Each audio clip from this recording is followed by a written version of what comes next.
So we're just waiting to get started. There's a few people out in the lobby who are tardy, but hopefully they'll be coming in soon for all of you out there in Zoom land.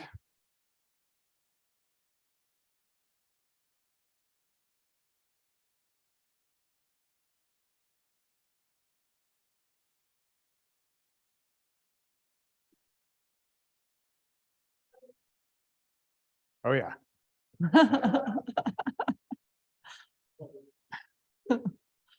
So my name is Winslow Hansen. I'm an assistant scientist here at Carey Institute, and it's my pleasure to host our seminar speaker this week, Dr. Lara Kueppers. So Lara comes to us from UC Berkeley, where she's a professor, and she also has a position at Berkeley National Lab. Lara and her group have been fearless in their endeavor to scale from very fine scale ecological process up to global ecosystem function. They've done work looking at detailed physiological measurements of tree seedlings and warming experiments in alpine tree line, all the way up to literally trying to redefine how we model vegetation in Earth system models. So just an amazing range of scales and scopes of questions. And I have to be honest, much of my research program is modeled off of and inspired by the research that she's done. So I am just so thrilled to have her here today, and I look forward to your talk. Thanks for coming. Thanks, Winslow. Great, well, thank you to Winslow, especially for inviting me. Also to Matt for handling the logistics so expertly. He's a real resource here. And also to all of you who are coming today in person and on Zoom. So you are all comfortably distant from California, but I know that our problems are showing up in your newspaper on a somewhat regular basis. So hopefully you'll find this talk a little bit interesting. And as I let's see which I guess I'll use this one. As I mentioned to Winslow, this is sort of a first time out for this talk. So I'm really interested to have all of your questions. We have a lot of sort of work underway that I'll be talking about today, and hopefully much more to come in the coming months and years. But before I dive in, I really need to acknowledge the folks who did a lot of the work that I'll be talking about today, especially Polly Biat and Shulin Gao, who are both postdocs in my group, and Jessica Katz, a student. I'll tease a little bit of the work that she's doing, and then some close collaborators on all of this, Charlie Coven, John Battles, and Jackie Schumann. I also need to acknowledge a number of the scientists and software engineers who really have established the modeling foundation for the work that we're talking about, or that I'll be talking about, and also continue to maintain the codes.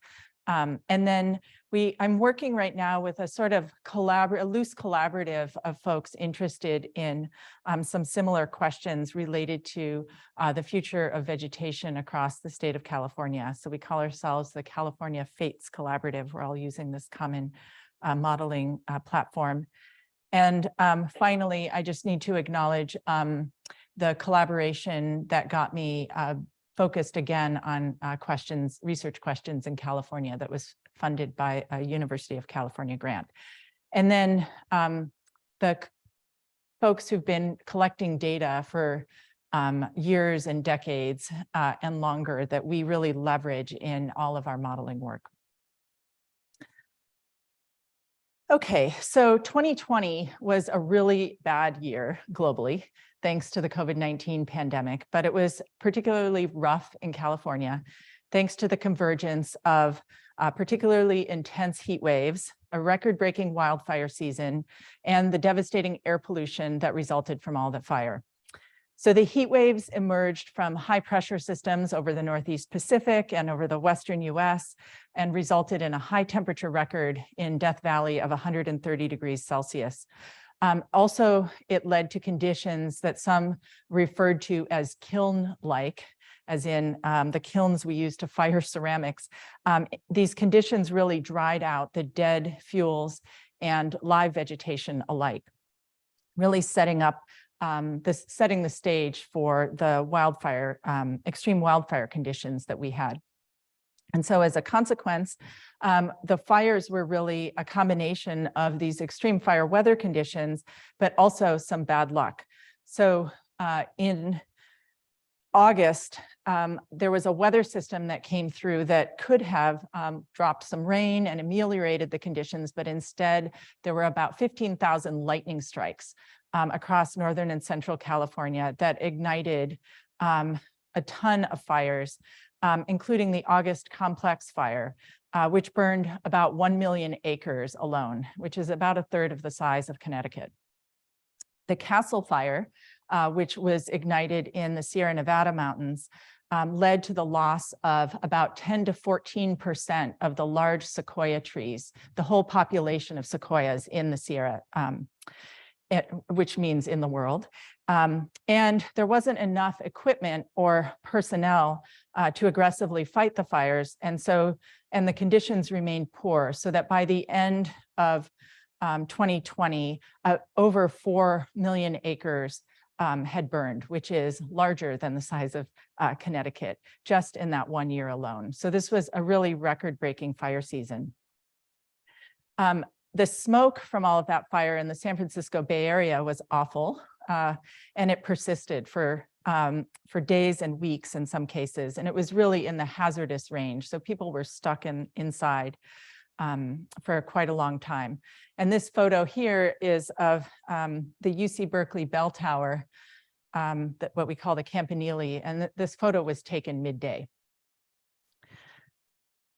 So 2020 came on the heels of a decade of drought that killed around 150 million trees, and was particularly acute in the southern Sierra Nevada mountains here. So this progression is showing the progression of drought and tree mortality over those years. At the heart of the drought between 2012 and 2015, ponderosa pine was particularly devastated. And in a study that was led by collaborators at LANL, we determined that about 30% of the ponderosa mortality during the drought arose from the warmer conditions that accelerated the population growth of the beetles, the bark beetles that introduce the fungus that kills the trees. So in this figure over here, historic mortality that might be expected during a drought condition is shown in blue. What's shown in gold is the essentially mortality that occurs under those contemporary drought conditions that were, in addition to just being dry, were also quite a bit warmer. And the die-offs that we've seen, that we saw in the early part of the drought, really have been continuing and expanded to other species. So in 2018, about 75% of the 14 million trees that died were white and red fir. So it's no wonder that the Los Angeles Times headline in mid-September of 2020 acknowledged that the climate apocalypse has begun in California. So the state of California is mobilizing massive resources to really address the wildfire risk in particular, and they're hoping to reverse some 200 years of history. Colonization of lands that previously had been regularly burned by indigenous people, combined with aggressive fire suppression during the 20th century, really pushed large swaths of California's landscape out of the historic range of variability for both fire and for stand conditions. And this is thought to have been exacerbated by the extensive logging that took place during and after the gold rush era, which removed a lot of the very large and fire-tolerant trees like sugar pine and ponderosa pine.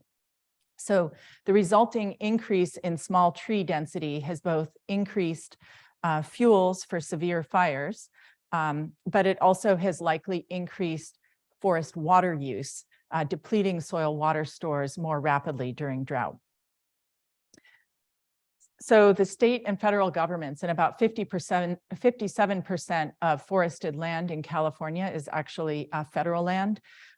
State and federal governments are really beginning to aggressively manage fuels, thinning to reduce density of trees in the forests, removing small trees and shrubs to reduce ladder fuels, and reintroducing prescribed fire, really hoping to forestall the worst effects and the most severe wildfires and their consequences. So these policies are really designed to enhance forest resilience to wildfire. I also should mention before I move on here that really there's been a lot less attention to other ecosystems than this mixed conifer forest that I've been referring to here. In grasslands, in California's grasslands, we've seen a similar transformation. So California's native grasslands were perennial, and due to about 200 years of grazing by cattle and sheep, they were really transformed into Mediterranean annual grasslands with significant consequences for ecosystem function. So because California's ecosystems, however, are largely fire adapted, there are already signs of resilience that are emerging. So coast redwoods, which is what's shown here, sprout aggressively following fire, both along their stem and branches and also from their base. The sequoia stands where there have been more heterogeneous burn conditions are showing also positive responses to the fire. Actually, fire is needed for sequoia regeneration. And where the conditions weren't too severe, they are seeing significant regeneration following some of the fire. There's also evidence emerging that prior thinning and burning together can reduce negative effects of fire. So in areas that had been previously thinned and burned, we saw less dramatic effects of fire in 2021. In particular, the Caldor fire that was outside of the Lake Tahoe region, there is some emerging evidence that the forest treatments in certain parts of the landscape really influenced the rate of fire spread and where the fire spread to, and also gave firefighters a better chance at redirecting the fire away from the dense population centers. So fire ecologists that and I am not a fire ecologist, that I respect have really shown that these treatments can make a difference in the conifer forest that we have of today. And I think they've really largely mapped a path toward wildfire resilience in this ecosystem for the current conditions that we're experiencing. So is this the end of the story? Can thinning forests and reintroducing fire also get us to a climate resilient California?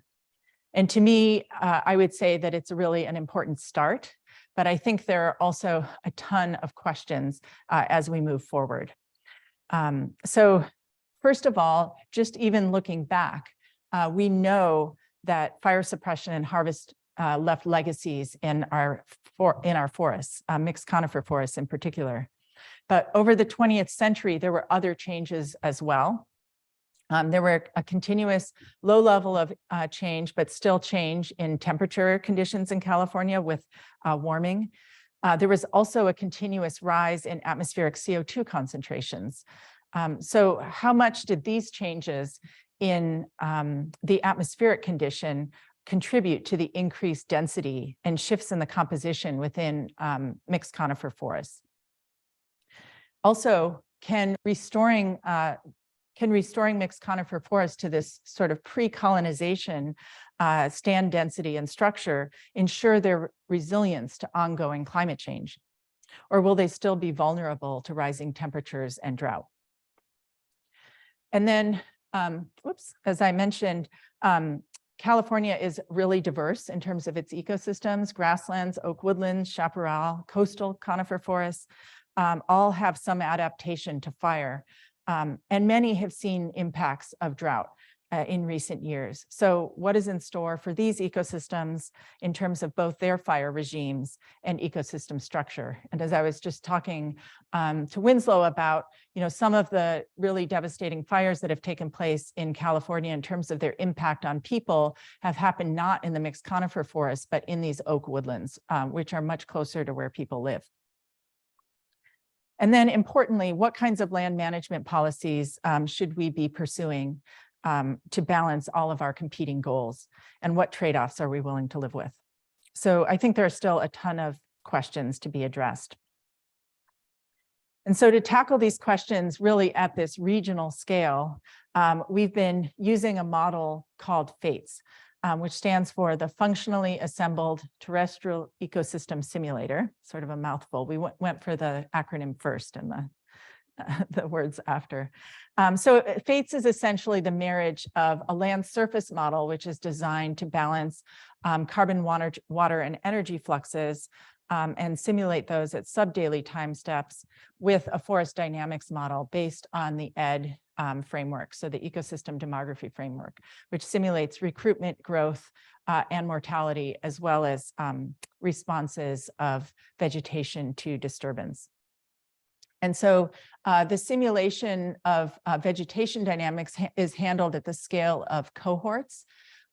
So it's sort of intermediate between this individual-based modeling approach and what we call the big leaf modeling approach, where we're essentially modeling just the canopy of vegetation, and then essentially boxes of carbon that flow from that.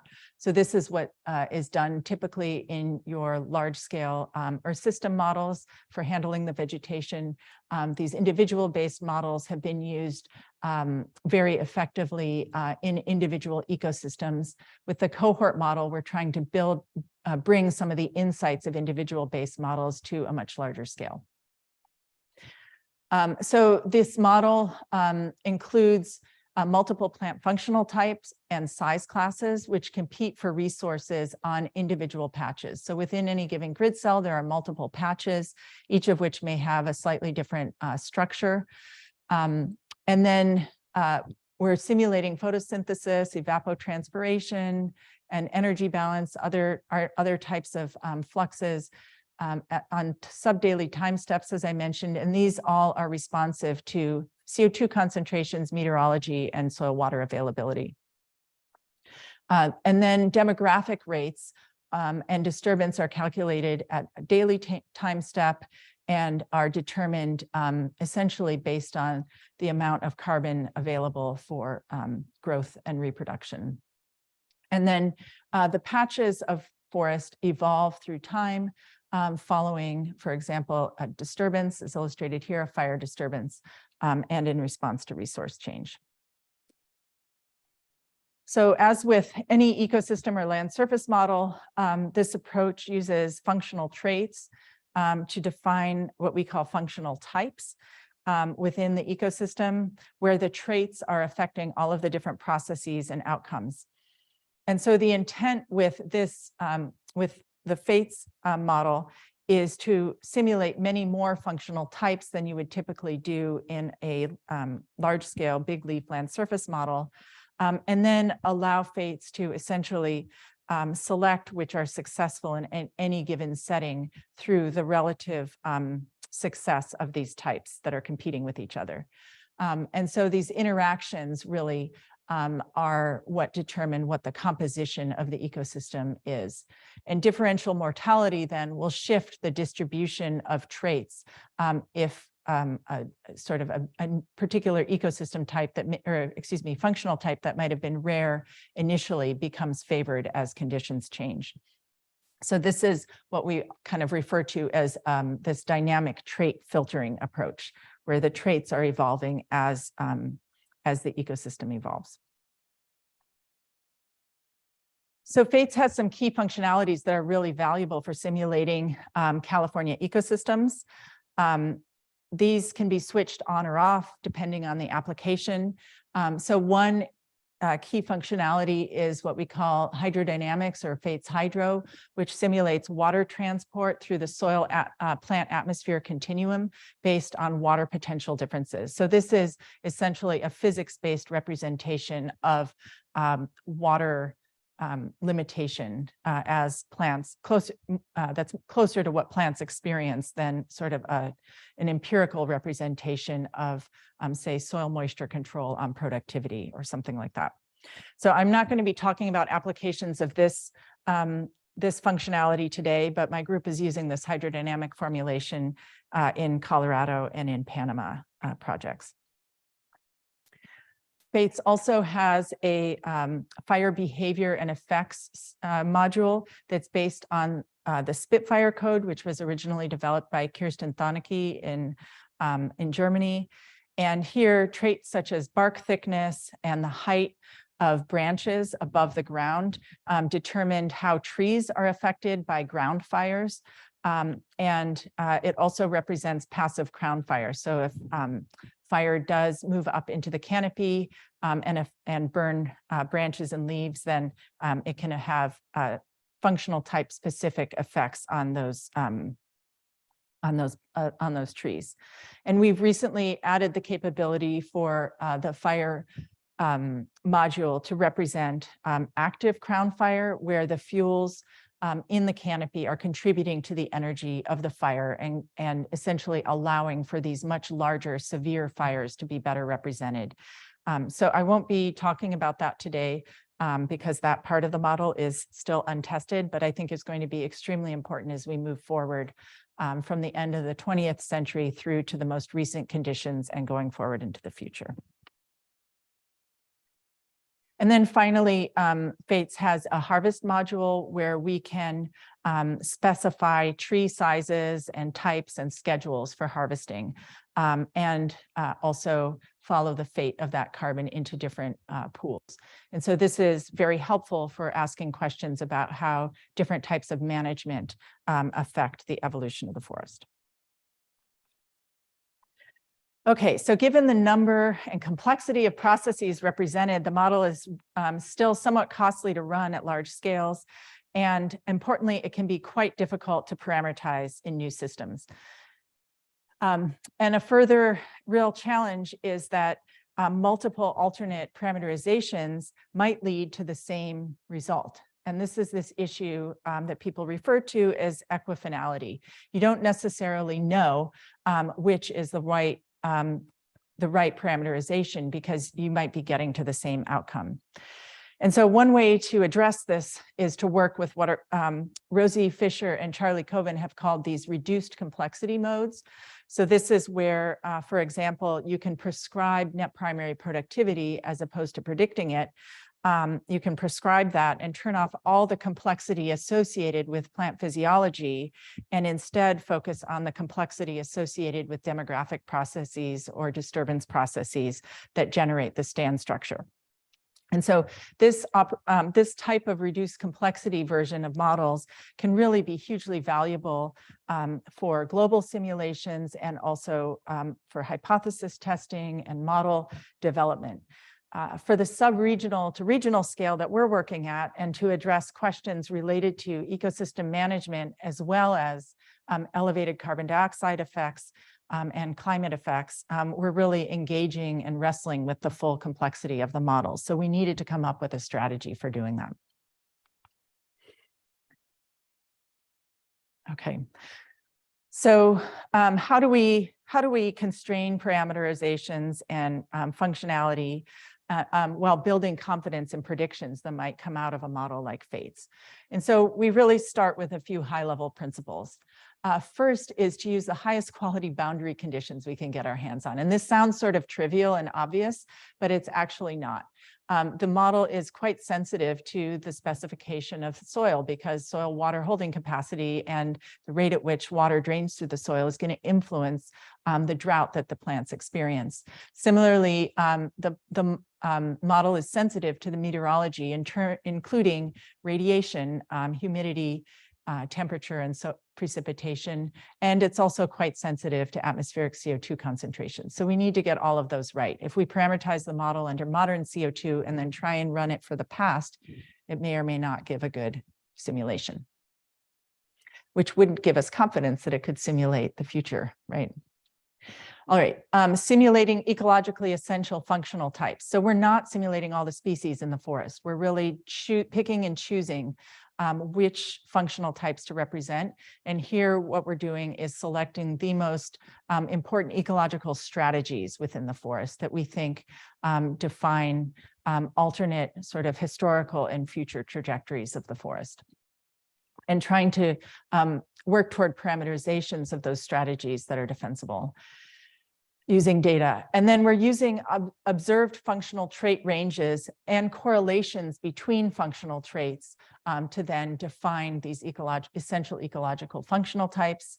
And then finally, selecting parameterization that meet a whole host of observational benchmarks. So we're approaching benchmarks from a number of different angles to try and sort of hone in on parameterizations that are trustworthy from many perspectives.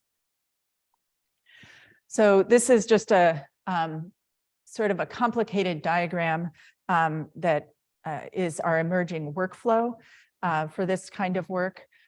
So for simulating the mixed conifer forest, which I'll be talking about today in California, we really started by synthesizing as much trait data as we could get our hands on to try and constrain the parameters for the plant functional types that we wanted to simulate in FATES. And so these include traits related to photosynthesis, respiration, allometry and allocation, tissue turnover, fire tolerance, light tolerance. There's a whole host of things. So this is building a database from the published literature and from databases like TRI to pull these trait data together. And then from these, we built a large ensemble of potential parameterizations for pine and incense cedar. And then also we have a third now, fir. So all of these three functional types were defined in many different ways. So we have a very large ensemble of potential parameterizations that we run at a site where we have known conditions, and we can essentially benchmark each of the simulations against the fluxes, the observed fluxes, and the observed stand structure. And so one of the key steps here that I think we've innovated and I think is an important part is that when you pull trait data together, you're going to have distribution of trait values. And sometimes those distributions overlap between species because there's a lot of natural variation out there, right? But because we're trying to represent these essential ecological strategies, we introduced inequalities as requirements for defining the functional types. So an example of an inequality that we would include would be that pine would have a higher maximum carboxylation rate, meaning a maximum photosynthetic rate as compared to fir, because pine is a much more light demanding species, is more successful under high light conditions, whereas fir is more of a shade tolerant type species in our system. And so by enforcing that inequality, it ensures that we have sort of this ecological representation that we're trying to capture, as opposed to the full range of trait variation that's out there. So this is because we're only simulating 3 functional types, that we kind of have to do something like this. All right. Oops, wrong button. So then the next step here is to do this, this selection of parameterizations based on these single site simulations. And so here we take the ensemble members that did well at the site scale, and we then run them across our large regional domain. And from there, we select parameterizations that meet expectations at this larger scale. So that we have much less data available at the large scale, but we use what we can to then downsample from the candidate parameterizations that we developed at the site scale. So just to give you a sense I'm not going to show a lot of data here from the site scale parameterization, but looking across the larger scale for the mixed conifer forest in California, we set up a series of simulations that were under what we call pre-colonization conditions. So in this case, we were just running the model freely with pre-industrial carbon dioxide levels, with climate data from before the modern era of climate change, and allowing fires to occur at the frequency that they would have occurred under pre-colonization conditions. And so we then used data from tree ring reconstructions and early 20th century surveys to define ranges of forest conditions in terms of composition, so percent pine, cedar, and fir, as well as tree size and fire return interval. So we defined this sort of range that's seen across this domain and asked, okay, how many of the pixels in the forest, in this forested domain that we're simulating, sort of fall within this range of reconstructions. And when we did that, we found about 3 parameterizations of the thousands that we started with that could meet all of these various filtering steps and requirements. And so these 3 parameterizations had about 80% of their pixels within this historical benchmark. And so you can see that there are some that are outside the range, but of course our reconstructions are not at every pixel across the whole landscape. We don't have maps of what the forest looked like at that time. So this is sort of the best we can do. So next, to kind of build our confidence that the model can simulate change over time, we simulated then a 20th century transient condition where CO2 was increasing over time over the 20th century, climate was changing over the 20th century as observed, and we implemented both harvest and fire as was observed over the 20th century. So in other words, fires were occurring at much lower frequency and harvest was removing large trees from the forest.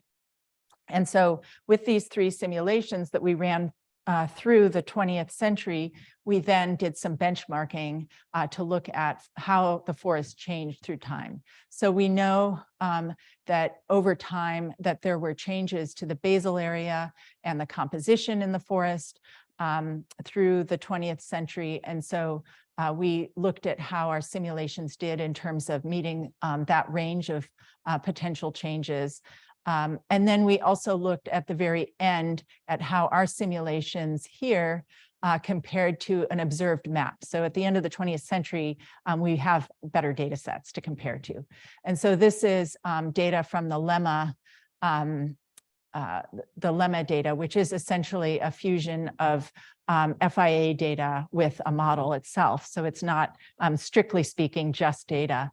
But you can see in broad terms, we're getting some of the right patterns, and we're also getting the right range in terms of our observed basal area and our observed percent pine. Although you can see this parameterization is what we say is we have a piney parameterization. Pine is a much larger fraction of the forest in our simulations than it is in the observations for this particular parameterization. So we have 2 others that are a little less piney than this one. So this is sort of the type of benchmarking then that we're doing for these historical conditions as they've changed over time. So now we want to ask which global change and forest management factors have really contributed the most to this increase in tree density and shade tolerant species composition that we've seen in the forests over the 20th century. And here what we're doing is separating effects from the warming that has occurred, the increase in CO2 concentration that has occurred, as well as fire suppression and harvest that people have focused on empirically. And so this is what we call sort of an attribution type model experiment over the 20th century, where we're one at a time holding each of these constant either at essentially pre-colonization conditions. So we have a simulation without the warming that was seen over the 20th century, without the increase in CO2 concentration, without the fire suppression, and without the harvest. And we're comparing these to that reference simulation that we have the benchmarking for.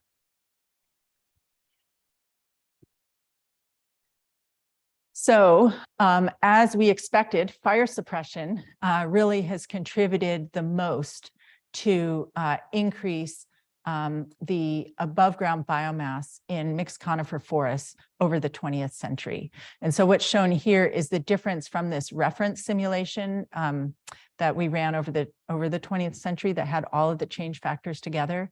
And this is basically showing what fire suppression would have done, or what if we hadn't suppressed fire, sort of what the difference would be. So essentially the fire suppression led to an increase in biomass across the whole, this is averaged across the whole domain, of about 20%.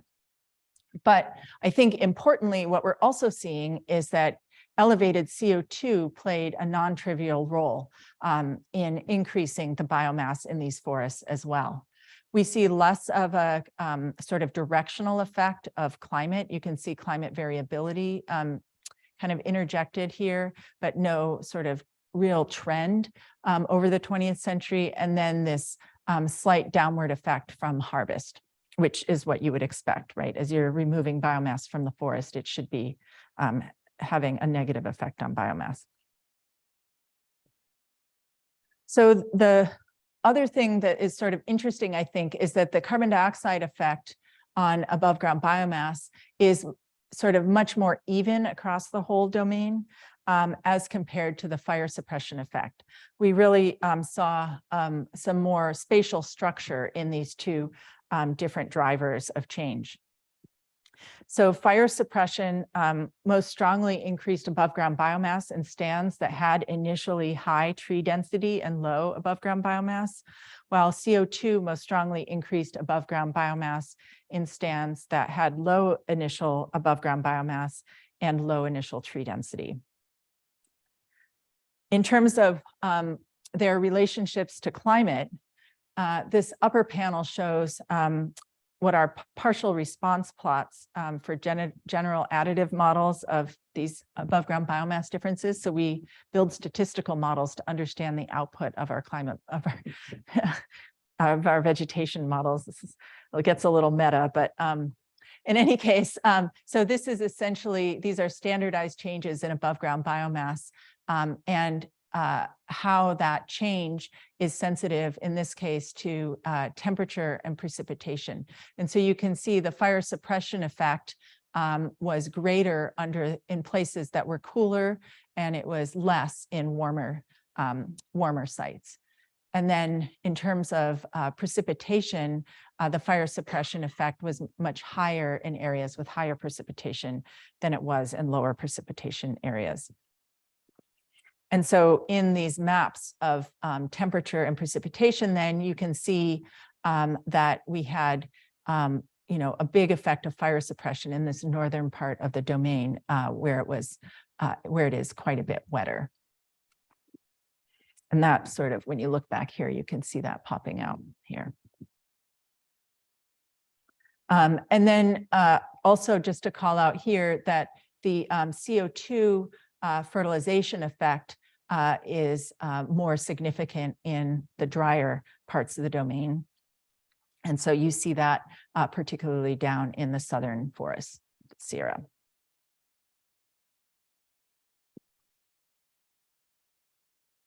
When we look at species composition, we see that the change in pine and as a percentage of basal area is primarily driven by the fire suppression effects. And the regional average pine density is also decreased with fire suppression. That's what's on the bottom. So fire suppression really favors these two shade-tolerant functional types, cedar and fir. But there are some interesting differences between these two types. And you can see that cedar in particular was promoted by the 20th century climate, whereas fir and pine had less sort of consistent effects of 20th century climate variability and change. So to sort of summarize the primary effects from this attribution experiment that we ran through the 20th century, what we found is that for the mixed conifer forests in California, that fire suppression, not surprisingly, had an overriding effect on the increases in above ground biomass. So this solid arrow is indicating a positive effect.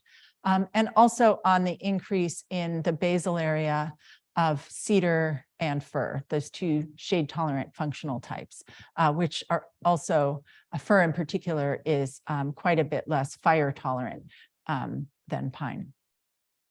But we also found that the change in climate over the 20th century also tended to promote cedar and fir to a lesser extent, and that the CO2 increases really also contributed to this increase in above ground biomass and to increases in mean tree size. And then finally, harvest had a negative effect. I didn't really talk about this much, but harvest had an understandably negative effect on the size of trees in the forest, and it also reduced above ground biomass. So harvest and CO2 are sort of working against each other in terms of tree sizes, which is something, you need a model like this to really tease apart. So I think this gives us a lot of great information about sort of what happened, our best estimate of what happened in the past in these forests, right? But we're really driven to try and understand what's going to happen in the future. And a lot of the future is being driven by new kinds of forest management. Instead of massive harvest of big trees, there's a big push to thin these forests to try and limit the wildfire effects, right? And then there's also a real push to reintroduce fire into these systems. And so these management approaches are really designed to try and reverse the 200 years of change in the forest systems. And using these three approaches that I just mentioned, these two approaches that I just mentioned, plus what we call managed wildfire, which is basically letting some fires that ignite burn if they're not going to have sort of extreme negative effects, either on people or on the ecosystem. And so I think we still have some significant questions outstanding, though, about the efficacy of these treatments, particularly for the future. And so our ongoing work is really looking at how do forests respond to these types of treatments, and can fates reproduce those effects? And will California forests respond to these types of treatments in a context of changing climate, carbon dioxide concentrations, and fire regimes? So essentially, we have a solid evidence that these treatments can make a difference for the conditions of today, right? But conditions are continuing to change. And what we need to know is, will they continue to work at the scale that we're planning? So a big push that we have underway right now is evaluating fate's representation of these types of treatments. And to really be successful there requires a number of different approaches than what we've taken so far. I do want to just point out, though, before I get in a little bit more on that, to say that this is particularly important because for the first time, California is now folding in its natural and working lands into its whole climate strategy. So California has aggressive carbon dioxide and other greenhouse gas reduction goals. And initially, those the policies were really directed at the electric power generation sector, at the industrial sector, and they've been expanding. And in the 2022 scoping plan for meeting California's climate goals, they folded in natural and working lands. And so they have had to go through this exercise of trying to understand how much carbon is in and is being taken up and released by California ecosystems every year, which is just crazy when you think about it, given the diversity of systems and the state that our models are in. But in any case, one of the conclusions from the initial analysis that was done by CARB was that California will be a net source of emissions from the land sector, will be a net source of emissions from 2025 to 2045. And they have to develop these different alternatives for how they're going to manage emissions and sinks. And their preferred alternative requires treatment of 2 million acres of forest per year. The current state goal is 1 million acres of forest per year. In 2022, which is our biggest treatment year ever, we could generously say that we've treated 100,000 acres this year. And that's generous. Like there may be a little bit of double counting here and there in that number. So this is pretty massive.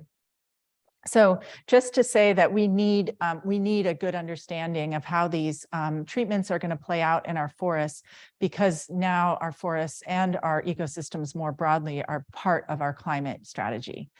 And so there have been a whole host of experiments conducted, typically very short term, unfortunately, to look at some of these different treatments across the landscape. And so there's evidence that these forest treatments do alter forest structure and fire risk, particularly when you combine thinning and burning. And there's evidence at individual sites that thinning can increase growth. The effects of prescribed fire are much more ambiguous. There's been much less in the way of experimentation with prescribed fire across the range of California forests. And then you have all these other moderators of growth that are happening, all across the domain in terms of species, composition, soil types, tree sizes, climate, and so forth. And when we want a model to run across the whole domain, we need to have some faith that it can reproduce the effects of these treatments. And there wasn't an available synthesis that we could draw on to do that comparison. So we are doing it ourselves. We're synthesizing data from across all these different studies in California, starting just to ask, how does thinning and burning affect tree growth in the forest? And so we're assembling all of the data into a common database, and really building a bunch of these other data sets to go with it, so that we can use a state space model to estimate tree growth response to all of these different factors, and use that then as a constraint on how FATES responds to management. So this is work that's really kind of actively underway. These are just colorful pictures to show you that we have a lot of data. We do not have our statistical models finished yet, but hopefully in the coming months, we'll see a manuscript. And then I think I'm running short on time, but I want to just touch super briefly on California grasslands, because like I mentioned at the beginning, California is a really diverse state. There is a ton of attention paid to these mixed conifer forests in California, because that's where the biggest fires are. But a lot of the fires start in these grassland systems and then spread into oak woodlands, for example, where a lot of people live. And also grasslands cover a very large fraction of our state and are not well represented in these types of models, which were originally developed for forests. And so that's a problem, because the way these models generally represent grass is it will be just a carpet of evergreen leaves, or it will be essentially treating grasses as little trees.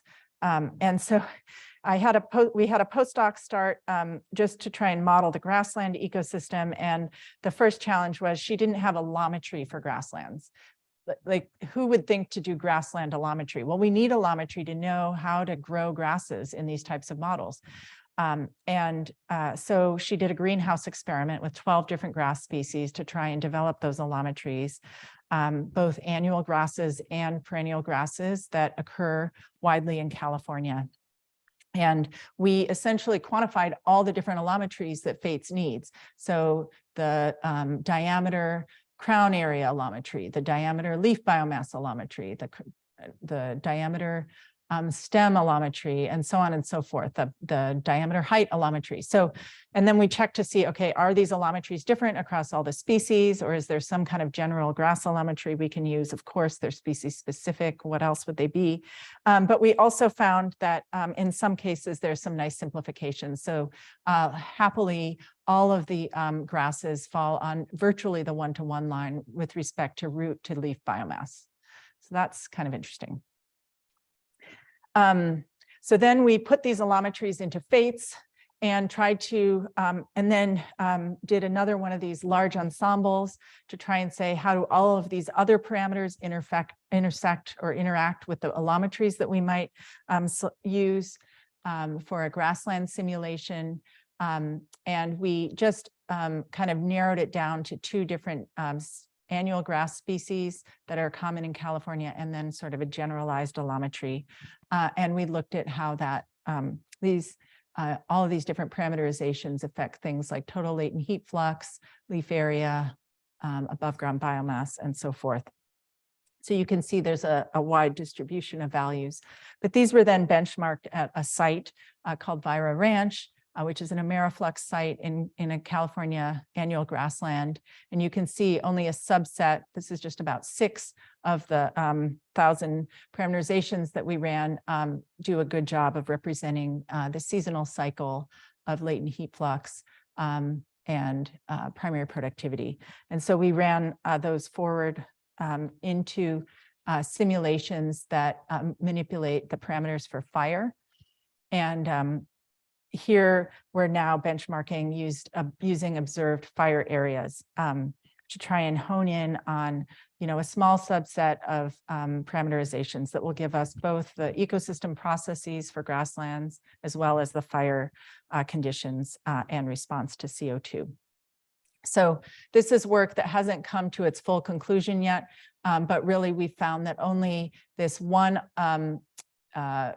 BRDI, so this is a Brachypodium species, the allometry from this or the general allometry combined with a subset of the fire parameters is going to be what we end up moving forward with for simulations of future grassland condition.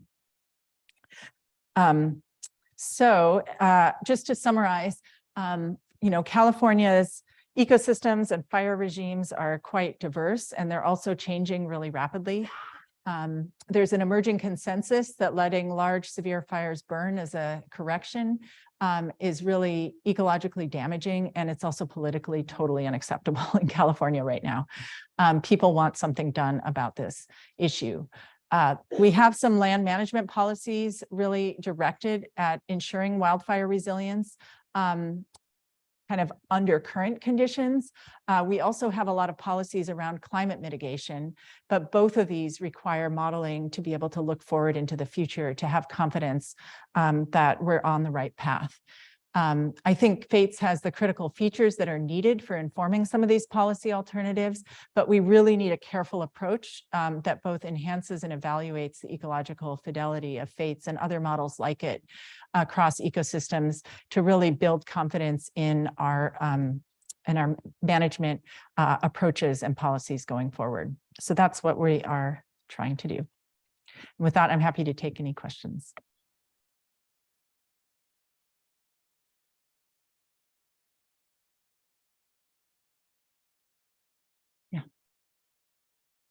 Great talk. Thank you very much. You've got so much of a problem with bark beetles.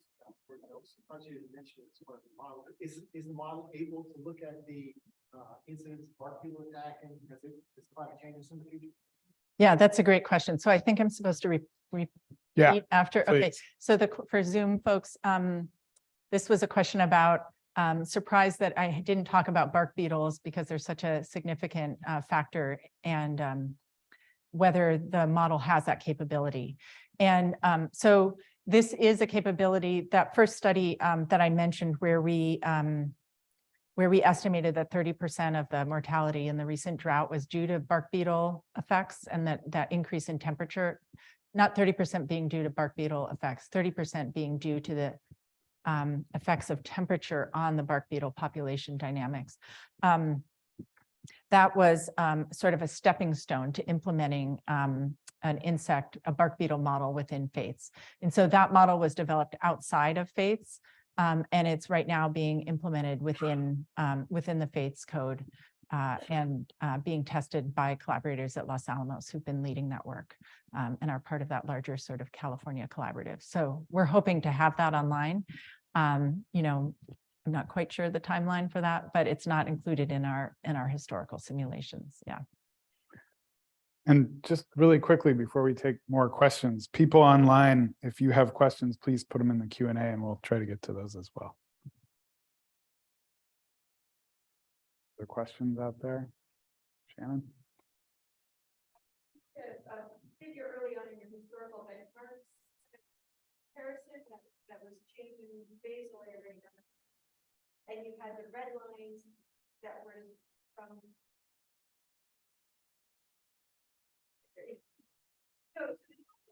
Mm-hmm. Yeah. Like capturing space Yeah. of the possible changes, and did you? Why do you think that is? Is it important? Yeah, and I was just realizing, I don't think I have the other, I should have put the other parameters. So we have 3 parameterizations. And one of the reasons, oh, sorry, I'm supposed to repeat the question, aren't I? So the question was, why is the model not